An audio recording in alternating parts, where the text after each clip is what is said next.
Educa TV apresenta Mundo HQ TV.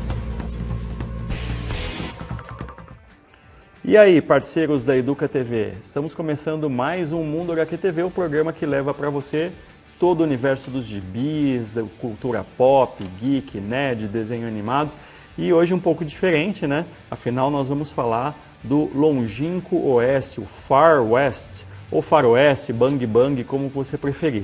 Eu vou tirar o chapéu aqui para falar com vocês, para ficar melhor. E olha só, desde 1903 começou a fascinação da cultura pop pelo oeste bravio, né, que é outra forma de chamar também o faroeste. Em 1903 saiu o primeiro filme nos cinemas americanos e a partir dali começou uma verdadeira cultura paralela de cowboy, de índio, bandido, mocinho, que marcou muito, não só o cinema, mas começaram a sair livros, livrinhos, né? Aqui, para quem é um pouco mais velho, deve se lembrar que você ia em bancas, tinha uns livrinhos pequenininhos, assim, de história de cowboy, que vendia que nem água. Eu lembro, meu pai enchia a casa cheio desses livrinhos, que ele gostava muito de ver as histórias, principalmente do Texas, né, de todos os estados americanos ali, Califórnia e por aí afora. E aí o que acontece? Os gibis, claro, não podiam ficar de fora. Nas histórias em quadrinhos, em 1928, é o primeiro registro que a gente tem. Eram as tiras do Young Buffalo Bill, né? Eram tiras de jornal que saíam sobre a história do Buffalo Bill, que foi uma personagem real. E, na verdade, lá nos Estados Unidos, a maior parte desse início, né, de histórias em quadrinhos e até das outras mídias, né, de cinema, revistas e por aí afora, ela era muito baseado realmente em história com um H maiúsculo, nas coisas que o pessoal conhecia do Velho Oeste ou até romanceava. Então, muita coisa que você ia ver eram de pessoas reais. O primeiro personagem que fez um grande sucesso e que não era real surgiu em 1932. Era chamado de Lone Ranger, que aqui no Brasil, inicialmente por um erro, eu não digo que foi um erro de tradução, alguém viu lá um personagem mascarado com chapéu e colocou o nome de Zorro. Quando o Zorro, na verdade, era outro mascarado de chapéu, aquele que se vestia de preto por inteiro, que tinha uma espada, né, era capa e espada, mas o Lone Ranger inicialmente também foi chamado de Zorro. Depois ele ganhou a tradução correta, né, vamos assim dizer, ou a mais próxima possível, que era o Cavaleiro Solitário. Quem era esse Cavaleiro Solitário e por que o Lone realmente solitário, né? O Ranger, o Texas Rangers, que era ali, que era uma espécie de uma polícia que tinha nos guardas do Texas, né? Policiais especiais que perseguiam bandidos, etc. Essa história ele se passa porque haviam seis Rangers que sofreram ali, caíram numa emboscada e 5 deles morreram. Apenas um sobreviveu, John Reed, portanto ele era o Lone Ranger, era o Ranger solitário, ele ficou sozinho e ele resolve inicialmente se vingar da morte dos companheiros ali e inclusive na história original um deles era o irmão mais velho dele. Né? Ele pega uma parte do colete do irmão mais velho, se transforma aquilo numa máscara. Alguns dizem que era para não ser identificado, ninguém saber que era ele que estava se vingando, né? Porque talvez ele matasse alguém e tal. Outros dizem simplesmente que era para que as pessoas achassem que ele continuava morto e ele pudesse agir livremente. E ele, com aquela máscara clássica ali, preta, blusa azul, ele sai atrás de bandidos. E ele tinha uma característica muito interessante. A primeira é que ele tinha um amigo índio chamado de Tonto, né? Que foi mantido o nome no Brasil de Tonto, mas não era porque ele era bobo, não. Era o nome original mesmo, Tonto, que não quer dizer absolutamente nada. Ele era, não se sabe ali direito se era o Sioux, Apache, qual tribo que ele pertencia, né? Lá dos famosos índios norte-americanos. Porém, ele era um amigo de infância até do Cavaleiro Solitário, eles se reencontram e ele passa a ser assistente, então, do Cavaleiro Solitário. Também uma outra característica dele que muita gente vai se lembrar é que ele só atirava com balas de prata, ele nunca matava ninguém, né? Por mais que ele tivesse esse desejo de vingança, os tiros dele eram muito certeiros, ele desarmava as pessoas com precisão. E ele usava balas de prata que era de uma mina que ninguém sabia onde era, que teria sido um mentor antigo, isso nunca ficou muito claro na história. E por fim, todo mundo que conheceu o Cavaleiro Solitário, lembre-se que quando ele pulava no cavalo, ele empinava com o cavalo e o cavalo chamava-se Silver, e ele tinha um grito característico, ele falava "Ai, ô, Silver!" E aí eles saíam galopando ali, né, pelo oeste, com aquele sol atrás e por aí afora. É uma história muito bacana, ela surgiu no rádio e ela migrou para o gibi. né? Ela surgiu no rádio, ela migrou para o gibi e no gibi ela fez grande sucesso. Também teve outras mídias muito interessantes do Cavaleiro Solitário. Os quadrinhos começaram a fazer muito sucesso. A Marvel, por exemplo, não ficou de fora. Em 1948, ela criou um personagem chamado Black Rider, que aqui no Brasil foi traduzido literalmente como Cavaleiro Negro. Chegou a fazer bastante sucesso, mas no começo a maioria dos personagens realmente vinha do cinema. Até o John Wayne, que era um ator que fez muito sucesso com o Faroeste, ele acabou ganhando a sua própria história em quadrinhos, a sua própria revista de quadrinhos Bang Bang. Outros, por exemplo, Roy Rogers, Durango Kid, Tom Mix, né? Tom Mix fez bastante sucesso no Brasil. Ó, essa revista aqui ela é de 1959, né? O Guri, que era publicado pela revista O Cruzeiro, e aqui o Tom Mix também era uma personagem real e de cinema ao mesmo tempo, porque o Tom Mix não era um cowboy da história em si, né, da história americana, mas ele era um fazendeiro e ele se tornou cowboy de circo, cowboy de rodeio, acabou participando de documentário e foi catapultado à estrela de cinema, e também virou história em quadrinhos. Aqui nos anos de 50 e 60 você tinha muito quadrinho. Ó. Você tinha, por exemplo, de faroeste, né? Você tinha gibi mensal, tinha aqui Arizona Kid, Davy Crockett, você tinha Texas Kid, né? Texas Kid também tinha um personagem meio de humor ali chamado Horácio, que era um cowboy mais de cartoon, tinha lá Tom Clam. Essa aqui também ficou muito famosa nos anos 50 e 60, né? Don Chicote tinha lá Bill Hickok, Léo Ross, Bill Dinamite. Os nomes, inclusive, são os mais variados possíveis, às vezes gente que existiu, às vezes gente que não existiu. E essas revistas, se você olhar, é muito engraçado porque não tem assinatura nem de quem desenhou, nem de quem fez o argumento. Alguns vinham dos Estados Unidos e outros eram criados aqui no Brasil mesmo por desenhistas e escritores brasileiros que não ganhavam o mérito, não ganhavam o reconhecimento nos gibizinhos, infelizmente. Mas dominou assim no Brasil a partir dos anos 50 e 60, você via muito. Isso se prolongou até os anos 80, 90, com muito quadrinho de cowboy. A gente teve, inclusive, nos anos 80, tinha uma coletânea que chamava Os Reis do Faroeste, que fazia muito sucesso. Inclusive o Jonah Rex, que a gente vai falar daqui a pouco, surgiu aqui no Brasil, né? Nos Estados Unidos não, mas aqui no Brasil ele surgiu pela primeira vez nessa revista Os Reis do Faroeste. Como tem muito personagem, eu escolhi 5 para falar para vocês, né? Para lembrar algumas histórias, mas principalmente porque esses 5, eles são personagens que perduraram mais, até hoje muita gente conhece. O primeiro deles, o que surgiu primeiro, em 1947, é esse que vocês estão vendo aqui, a capa aqui do lado, o Lucky Luke. O Lucky Luke, e é engraçado porque a maior parte desses 5 personagens que eu vou falar, 4 não são criados nos Estados Unidos, e eles são os que fazem mais sucesso. O Lucky Luke, por exemplo, ele é belga, né? Ele assinava, o nome do Maurice de Bever, ele assinava como Morris ou Maurice, né? Que faz um trocadilho ali com o nome dele original. E ele criou esse cowboy solitário, né? Você pode ver até pelo próprio traço que o Lucky Luke ele é uma caricatura do Velho Oeste, ele é mais bem-humorado. Então ele é um cowboy que ele atira mais rápido que a própria sombra dele. Ele é sempre acompanhado pelo cavalo nas aventuras, né? Que é o Jolly Jumper. E os principais inimigos são os irmãos Dalton. Os irmãos Dalton que basicamente são os bandidos mais burros do Velho Oeste. O Lucky Luke ele fez muito sucesso na Europa, nos Estados Unidos, no Brasil. Ele é muito conhecido ainda hoje, né? E não só pela essa linha de humor, mas porque, pra vocês terem uma ideia, alguns coadjuvantes que apareceram na série, como um cachorro muito idiota que chamava Ratamplan, ele chegou a ganhar até série própria, né? E tudo mudou bastante também a partir de 1955, quando o René Goscinny, o roteirista René Goscinny, passou a escrever as histórias do Lucky Luke. Para quem não reconheceu o nome, o René Goscinny é um dos criadores do Asterix e Obelix, ele é o roteirista do Asterix. Então as histórias passaram a ganhar muito mais fôlego, ficar bem mais bem-humoradas, mais divertidas, e até hoje ele faz sucesso.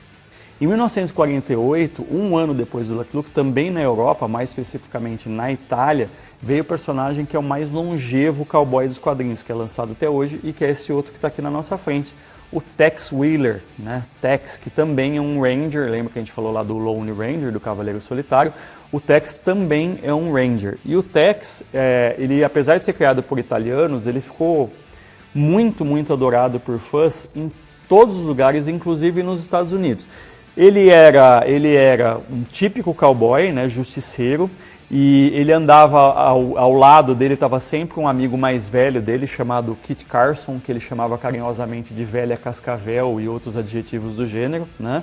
E nas histórias um pouco depois, nas primeiras era mais ele e esse amigo Kit Carson, depois aparece também um índio chamado Jack Tigre, né? E o filho dele, que ele teve também no relacionamento que ele teve com uma moça, se eu não me engano, Navarro, me perdoem aí, o filho era o Kit Wheeler.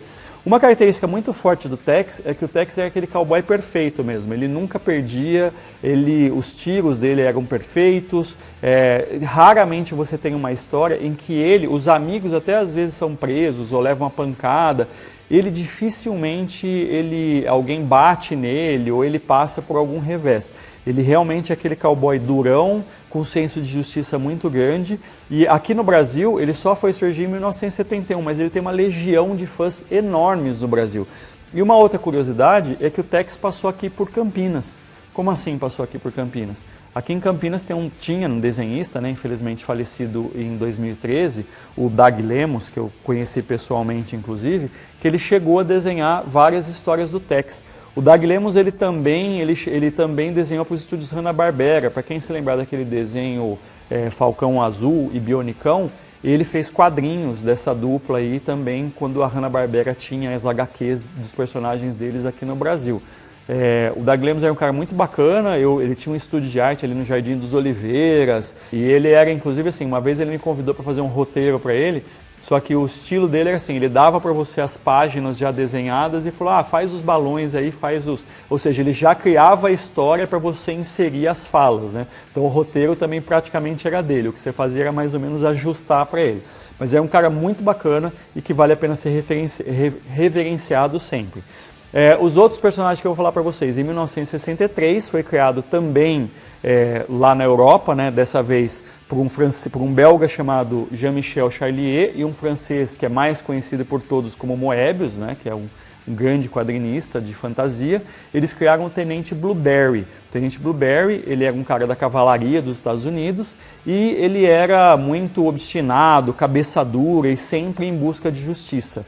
Alguns anos depois, em 1972, surgiu pela primeira vez um personagem da DC Comics que ganhou muito sucesso, chamado Jonah Hex. O Jonah Hex, ele era um combatente sulista, né, da guerra lá da secessão dos Estados Unidos. Ele tinha uma grande deformidade no rosto e ele era um anti-herói. As histórias dele são muito violentas, muitas vezes ele se dá mal, tem alguns elementos ali bem nojentos na história dele, bem diferentes. Inclusive, depois que foi reformulado os Novos 52, ganhou mais ainda essa característica. E tinha coisas bem interessantes, porque focava muito no Velho Oeste mesmo. Então, às vezes, ele corria atrás perseguia charlatões que vendiam fórmulas maravilhosas. Tinha muitos chineses na história, né? Porque tinha muitos chineses realmente no Velho Oeste americano. Inclusive, as roupas coloridas que você vê a maior parte dos cowboys usando é uma realidade. Eles usavam roupas muito coloridas, até porque as tinturarias chinesas pintavam e eles gostavam. Né? Até porque eles ficavam cobertos de poeira, aquela cor sumia parte do tempo. Então eles gostavam muito de roupas coloridas mesmo. E por fim, só para a gente terminar esse bloco, eu vou falar para vocês um personagem criado em 74 pelos italianos Ivo Milazzo e Giancarlo Berardi, que se chamava Ken Parker. Histórias totalmente diferentes, mais artísticas, com uma arte muito, muito diferenciada e com roteiros que tinham elementos de Shakespeare. Tem uma história deles famosa, eu tenho esse livro, é muito bacana, que a personagem, a mocinha do Ken Parker é a Marilyn Monroe. Eles fazem ali uma espécie de uma paródia com a Marilyn Monroe. Enfim, esses personagens são muito bacanas, com certeza tem muito mais para falar do Velho Oeste, mas esses 5 que marcaram história. Eu vou falar no próximo bloco de um outro personagem do Velho Oeste, o xerife do Vale Balaço. Você já ouviu falar desse xerife? Segura aí que daqui a pouco a gente volta e você vai conhecer. Mundo HQ TV.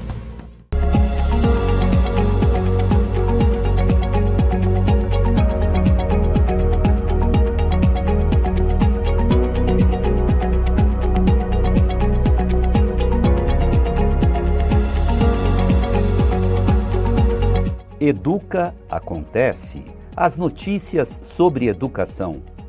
Acompanhe a programação diária da Educa TV Campinas, um mundo de conhecimento para você. Mundo HQ TV. E aí, Educa TV Lovers, estamos de volta e conforme eu prometido com o xerife do Vale Balaço, que você pode ler aqui na frente. Para vocês, algum de vocês acho que já reconheceram, eu estava falando do Pato Donald. O xerife do Vale Balaço é uma história clássica dele, é uma das profissões, né, que algumas das histórias do Donald que ficaram muito conhecidas nos quadrinhos, eram aquelas nas quais ele pegava ali uma determinada profissão, padeiro, químico, xerife, e aí sempre ele se esforçava muito e na maior parte das vezes nunca dava certo. Mas eu estou colocando o carro na frente dos bois. Por que nós vamos falar do Donald? Porque ele está completando 90 anos de idade nesse 2024. E o Pato Donald é uma daquelas histórias curiosas. Assim como a Mafalda, ele nasceu antes de ser lançado. Em 1932 surgiu o primeiro esboço do Pato Donald, que era um patinho mais selvagem, ali, bem menos antropomorfizado, né? Como foi a versão final dele. E era um desenho em preto e branco, foi só uma tentativa. A Walt Disney Productions sabia, né? Os estúdios Disney sabiam que eles queriam criar um personagem pato, né? Para contracenar com outros personagens, como o Mickey, por exemplo. E aí eles resolveram fazer aquele esboço. Aquilo foi uma prequela, né? Foi um esbocinho mesmo. Porque o Pato Donald surgiria oficialmente em 1934 bem diferente. Já um pato branco colorido, né? Assim, mais branco com uma roupa azul, um uniforme de marinheiro, um chapéu de marinheiro. E a grande diferença do pato que você conhece hoje é que o bico dele também é muito grande. Ele surge numa animação chamada Galinha Sábia. Se você digitar aí na internet, a Galinha Sábia ou a Galinha Esperta, você já acha esse vídeo no YouTube para assistir esse primeiro desenho dele. Ele era um personagem secundário, contracenando ali com a galinha, que é baseada numa fábula de Esopo, né? Então é a galinha com os pintinhos ali, ela pede ajuda, ela cuida sozinha dos pintinhos, todo dia aquele trabalho todo ela pede ajuda para um porquinho e pede ajuda para um pato, que são dois muito vagabundos, né? Eles não ligam para nada, eles só querem comer, só querem abusar dos outros. E aí, obviamente, no fim, o final é feliz, tudo dá certo.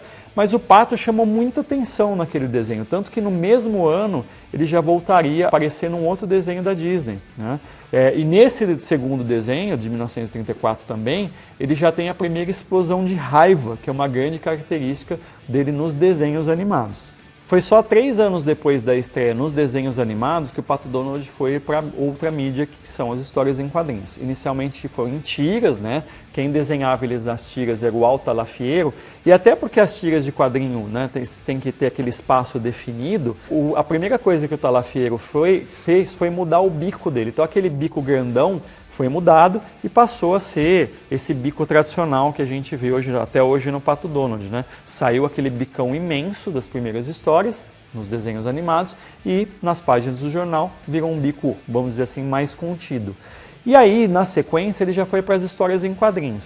E é quando entra em ação um gênio dos quadrinhos dos estúdios Disney chamado Carl Barks. A gente já falou em outros programas dele. Se você segue a gente lá no YouTube, você já deve ver vários. Lembra, lá nós fizemos um programa sobre o Guinho, Zezinho e Luizinho, fizemos um programa sobre o Tio Patinhas e a gente fala bastante do Carl Barks. O Carl Barks, ele notou que o Pato Donald dos desenhos, ele era muito, digamos assim, superficial, unidimensional. Basicamente, ele era um pavio curto que explodia o tempo inteiro e ele não tinha, nos desenhos animados, não sustentaria só esse traço de personalidade as histórias. E aí ele resolve desenvolver mais o Pato Donald, então ele ganha mais profundidade. Ele continua sendo um pato explosivo, mas ele tem uma personalidade mais ampla, né? Ele é determinado, ele é meio covardão, ele é muito azarado. E a partir dali, o Barks começa a fazer diversos tipos de histórias deles, muitas vezes explorando a relação do Donald e dos sobrinhos, que no começo é muito conflituosa, os sobrinhos fogem da escola, ele é lá o caçador, o gazeteiro, né, como se falava antigamente, ele vai caçar os sobrinhos para levar de volta para a escola, os sobrinhos competem com ele em tudo, e depois, quando o Barks transforma os sobrinhos nos escoteiros mirins, eles passam a se ajudar. E, aliás, principalmente depois que o Carl Barks cria um personagem chamado Ganso Gastão, né, ou Gastão o Sortudo, que era um primo do Donald insuportavelmente sortudo, os sobrinhos passam a ajudar o tio para ver se o tio ganha das coisas no Gastão, ganha as competições, ganha o coração da Margarida, que é a namorada dele, e por aí afora. E vem também as histórias com o tio Patinhas, em que o Donald, o Patinhas e os meninos vão explorar aquelas grandes odisseias, onde eles vão explorar civilizações perdidas. E aí, nossa, essas histórias são maravilhosas, são as histórias que, na verdade, me conquistaram assim, o coração quando eu era pequenininho para ler quadrinhos. As histórias do Carl Barks com Donald, tio Patinhas, o Guinho, Zezinho e Luizinho. O Barks, ele também criou a Patópolis, né, a cidade de Patópolis, ele criou os Irmãos Metralha, a Maga Patológica, o próprio Gastão, como eu falei, ele era até conhecido como o Homem dos Patos por causa disso. O fato é que quando começaram essas histórias do Donald, mesmo nos desenhos, quando o Donald começou a contracenar com o Mickey, ele rouba a cena rapidamente do Mickey. Ele surge como um secundário, mas ele acaba virando, em muitas histórias ele ganha até mais destaque que o Camundongo, e em outras histórias ele é tão importante quanto o Mickey, ele rouba a cena mesmo do Mickey o tempo todo. E por quê? As pessoas vão se apaixonando por ele, eu costumo dizer, até porque o Donald é muito mais humano, é mais fácil de se identificar, humano, né? É um pato, claro, né? Mas eu estou falando assim, as características dele a gente se identifica mais rápido. O Mickey, ele é sempre certinho, perfeitinho, enquanto o Donald tem que se esforçar para tudo, o Donald é azarado, o Donald às vezes ele fica lá com toda a determinação dele, mas ele não consegue fazer as coisas. O professor Álvaro de Moya, que era um estudioso brasileiro aqui dos quadrinhos, ele costumava dizer o seguinte, que é como se o Mickey fosse o Superman, porque o Mickey já vem com todos aqueles poderes, né? Ele é super poderoso, as coisas dão certo para ele, a história é mais alegre, aquela coisa. Enquanto o Donald seria o Batman, porque ele precisa brigar mesmo para eventualmente conseguir ganhar alguma coisa. E, consequentemente, as pessoas acabam se identificando mais com o Pato Donald do que com o Mickey. Eu, particularmente, inclusive, também gosto mais do Batman. Então, eu acho que o Donald realmente rouba a cena. Uma das perguntas que as pessoas mais fazem sobre o Pato Donald é: ele nasceu de chocadeira? Não, ele nasceu de um ovo. Mas quem são os pais do Donald, né? A gente até já falou sobre essa história aqui em um programa anterior, mas sempre vale a pena lembrar. O Pato Donald é filho de uma irmã do tio Patinhas, chamada Hortense, e o pai dele, o marido da Hortense, era o Patoso, que é filho da vovó Donalda. Portanto, o tio Patinhas é tio do Donald e a Donalda é a avó do Donald. Não tem nenhum relacionamento entre tio Patinhas e vovó Donalda. Eles são, o elo de união ali é o Pato Donald, né? A mesma coisa os sobrinhos. O Donald, ele não é filho único. Ele nasceu ao mesmo tempo, eles são gêmeos, né? Ele e a irmã dele, que se chamava Dambela, inicialmente, que é até um nome meio ruinzinho, porque quer dizer meio que bobona, assim. A famosa história em que os sobrinhos chegam na casa dele, tem lá um cartão postal da Dambela falando se ele pode cuidar dos sobrinhos e tal. Então também os sobrinhos do Pato Donald também têm pai e mãe. É uma coisa bem interessante dos personagens do Disney, porque muita gente fala, o Disney era órfão, então ele não desenhava pais para os personagens, e tem várias teorias. Mas na verdade é uma tática que ele usou, por quê? Porque se o personagem tivesse filho, ele tinha que ter esposa, o tempo passaria para ele, personagem de quadrinhos fica mais ou menos com a mesma idade o tempo inteiro. Então ele tendo sobrinhos, ele não teria o compromisso. O Pato Donald namorou a Margarida por toda a vida sem nunca ter casado com ela, sem nunca ter envelhecido nem ele nem ela. Quer dizer, sem nunca ter casado não. Para falar a verdade, ele já casou com a Margarida numa história aqui no Brasil, foi feita uma vez uma série, né, com histórias fantasiosas, né? Uma delas o Peninha era prefeito de São Paulo, na outra o Pateta era uma estrela de Hollywood, e na mais famosa delas o Pato Donald casou com a Margarida. Claro que no fim era tudo um sonho, mas essa história também fez muito sucesso não só aqui no Brasil, como ela foi publicada internacionalmente, porque afinal de contas trazia um casamento. E nesse caso, o Pato Donald realmente envelhecia nessa história. No final da história, inclusive, ele tinha um monte de filho com a Margarida. A Margarida engravidava o tempo inteiro, ele tinha que trabalhar dobrado. Era uma história bem interessante, bem na linha do Pato Donald mesmo. Mas tudo não passava de um sonho. Um aspecto muito característico do Pato Donald também é a voz dele. A voz dele, como é que surgiu? O Walt Disney tinha lá nos estúdios dele um dublador chamado Clarence Nash. O Clarence Nash, ele inclusive tinha dublado Tom e Jerry. Ele veio ser também a voz do Grilo Falante nos desenhos da Disney por muito tempo. E um dia o Clarence Nash desenvolveu ali essa voz, que ele brincou que era uma voz de pato. Ele estava fazendo uma brincadeira, narrando lá aquele famoso poema Mary tinha um carneirinho. O Walt Disney passou, escutou aquilo e falou, é esse cara. O Clarence Nash fez a voz do Pato Donald durante 50 anos para Disney, tá? Então durante 50 anos você teve o mesmo dublador fazendo a voz do Pato. Aqui no Brasil, desde os anos 90, quem faz a voz do Pato Donald oficialmente é o dublador Cláudio Galvão. A gente até separou um trechinho aí para vocês darem uma olhada nele. Um americano adora ouvir Garota de Ipanema, né? Aí eu falei...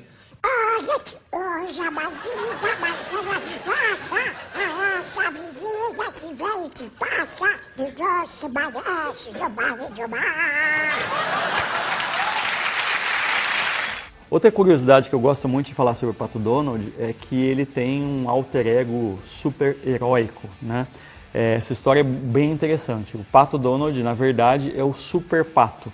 Então o que acontece é aquela linha de história de super-herói mesmo. Os super-heróis estavam fazendo muito sucesso, né? Lá nos anos de 1960, 1970, já faziam muito sucesso. E o Pato Donald na Itália, havia muita reclamação dos leitores, das crianças, porque o Pato Donald sempre se dava mal. O Pato Donald era muito azarado, como a gente comentou aqui, e na maior parte das histórias, ele acabava não conseguindo atingir o sucesso, né? Ele não conseguia fazer as coisas que ele queria fazer, e às vezes era o Gastão, às vezes era outro personagem que ficava bem, e ele sempre acabava, né, com todo o azar dele, desculpa o termo, mas acabava se ferrando. Então, as crianças italianas começaram a reclamar disso e o pessoal lá da Disney na Itália pensou em criar um super-herói, porque assim eles não mexiam no Pato Donald original e eles pensaram em criar uma história que, na verdade, no início, o Pato Donald ele virava esse super-herói principalmente para se vingar do vizinho dele, que muita gente conhece aqui no Brasil, ele ganhou o nome de Silva. Ele vivia brigando com o vizinho, né? As histórias do Pato Donald e do Silva também são muito clássicas. Era sempre aquela coisa que partia de um mal entendido. O vento jogava, sei lá, um lixo qualquer no quintal do Donald. Aí o Silva via e ia pedir desculpas, o Donald tacava uma torta na cara do Silva, porque como o Silva podia fazer aquilo. Aí o Silva, em vez de esclarecer o mal entendido, aumentava e ia escalonando e aquilo virava uma guerra entre vizinhos.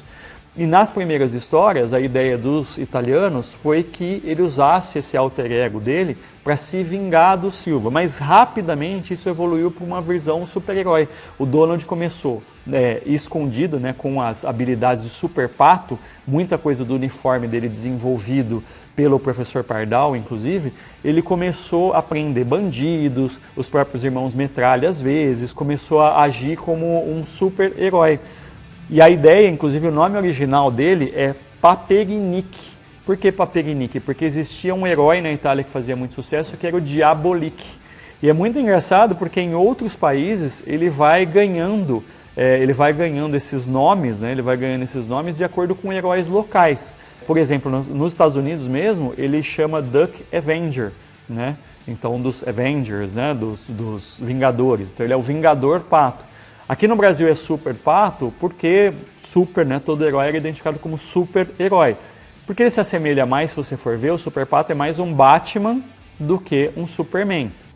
E aí foram criando outros personagens, também foram ganhando esse alter ego de super-herói. Então, por exemplo, o Pateta, todo mundo conhece o Super Pateta, e aí sim, né, se assemelha mais ao Super-Homem, que voa, que é invencível, mas ele tem um amendoinzinho lá que ele precisa engolir de tanto em tanto tempo, senão ele volta a ser o Pateta normal. Aí tem o Super Gil, que é o sobrinho do Pateta, o Vespa, você tem até a Borboleta Púrpura, que é o Morcego Vermelho, que é o Peninha, que foi criado aqui no Brasil, né? E a Borboleta Púrpura, que é a namorada do Peninha, é tipo uma Liga da Justiça. Então essa linha aí do Pato Donald também foi muito explorada e fez sucesso não só na Itália, ou seja, resolveu o problema dos editores italianos, mas acabou fazendo sucesso em todo o mundo.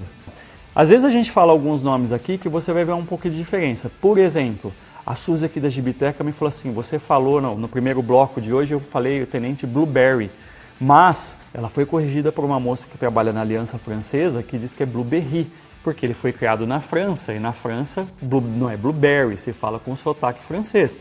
Mas ele é um personagem americano no exército americano, o nome dele é Blueberry originalmente.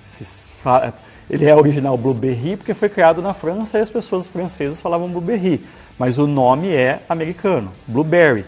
A mesma coisa, por que eu falei do Pato Donald aqui? Porque eu falei Avenger. Né? E quando eu falei aqui, não sei se você já assistiu o nosso programa lá de RPG, eu falei Holy Avenger em vez de Avenger. Isso porque eu morei nos Estados Unidos, né, pessoal? Mas aí é potato, potaro, tomato, tomado, são jeitos diferentes de se falar. Então, fale do jeito que você prefere. Não vamos brigar por causa disso. Também tem uma outra pergunta que me foi feita agora, um outro questionamento, na verdade, sobre jeito, não é nem sobre jeito de falar, mas jeito de se vestir. Tá? A Cláudia mandou uma pergunta dizendo o seguinte, por que o Pato Donald não usa calças, né? Todo mundo fala isso. E é engraçado porque às vezes tem histórias que ele vai... Eu acho que a gente tem alguma história por aqui. Olha só como ele está elegante aqui, né? Mas sem calça. Né?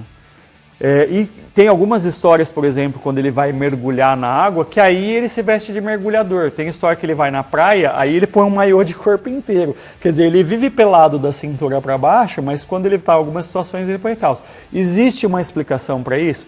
A explicação principal é porque quiseram destacar que ele era um pato mesmo. Então puseram essa parte dele de baixo para mostrar o rabo de pato, etc. Mas tem uma história muito engraçada que foi feita até, em que na verdade ele tira, é como se fosse uma roupa, uma pele invisível, ele está de ceroula por baixo, é como se fosse uma roupa em forma de rabo de pato. Então isso aqui na verdade seria uma roupinha, tipo um shortzinho que ele usa, tá? Mas fizeram por brincadeira. Na verdade não tem explicação, até porque você tem nas histórias da Disney, por exemplo, você tem um rato que tem um cachorro que é o Pluto, e o cachorro late, enquanto o Pateta, que também é um cachorro, fala. Gente, fantasia, história em quadrinhos. Não vamos encarar demais com isso. Ah, olha só, até tem aqui no meio, ó, lembra que eu falei? Olha aqui, nesse aqui, por exemplo, ele está de armadura, né? Essa aqui é uma história clássica do Barks também, que ele e os sobrinhos fazem uma verdadeira briga na neve, num forte de neve, é muito bacana. A armadura é de pato, inclusive ela é moldada na forma do rabinho do pato, mas tem a parte de baixo. Estranho, né? Mas é assim que funciona nos quadrinhos. Pessoal, a gente está chegando ao fim, eu espero que vocês tenham gostado desse especial aí sobre cowboys e sobre o nosso xerife do Vale Balaço. E eu quero terminar só lembrando vocês que as sugestões de vocês fazem parte do programa. Nós vamos até ter um próximo aí que tem uma sugestão bem bacana, uma pergunta que a gente vai responder, vai ter um outro programa, sempre a gente faz isso. Então, mande pra gente a sua opinião, a sua sugestão, a sua crítica no nosso Instagram ou do Educa TV, no Instagram do Mundo HQ TV, tem até um WhatsApp aí que está aparecendo na sua tela. Legal? Então a gente se vê na próxima edição do Mundo HQ.